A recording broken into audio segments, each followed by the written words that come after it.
नमस्कार प्रणाम। हम राघवेंद्र स्वागत बा आप सबका इन खबर के भोजपुरी चैनल पे। सपा सरकार में बंद हो चुकल गरम भोजन योजना के योगी सरकार फिर से शुरू करे जा रहल बाटे। मुख्यमंत्री योगी आदित्यनाथ शुक्रवार के अयोध्या से ये योजना का शुभारंभ करिहं।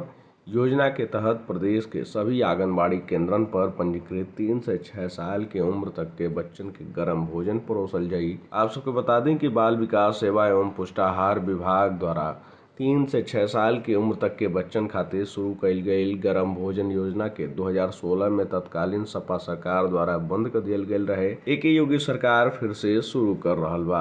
अब विभाग का सचिव अनामिका सिंह द्वारा सभी डीएम के अपने अपने जिला में सभी आंगनबाड़ी केंद्रन पर जनप्रतिनिधियन के मौजूदगी में योजना के शुरू कईले क निर्देश दियल गईल बाटे। मुख्यमंत्री योगी आदित्यनाथ शुक्रवार के अयोध्या दौरा बान। ए दौरान करीब 3 घंटा तक वो अयोध्या में रही हैं।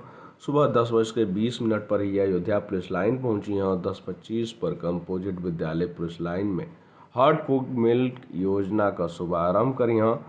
11:20 पर कंपोजिट विद्यालय से पुलिस लाइन हेलीपैड पहुंची हैं।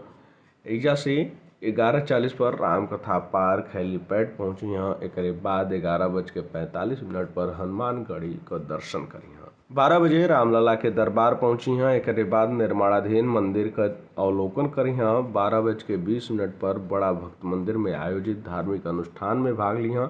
1 बजे बड़ा भक्त मॉल से मुख्यमंत्री लखनऊ खातिर रवाना हो जाई हैं। फिलहाल जानकारी में इतना ही। देश दुनिया से जुड़ल तमाम खबर देखे खातिर आप सब जुड़ल इन खबर भोजपुरी के साथ। धन्यवाद।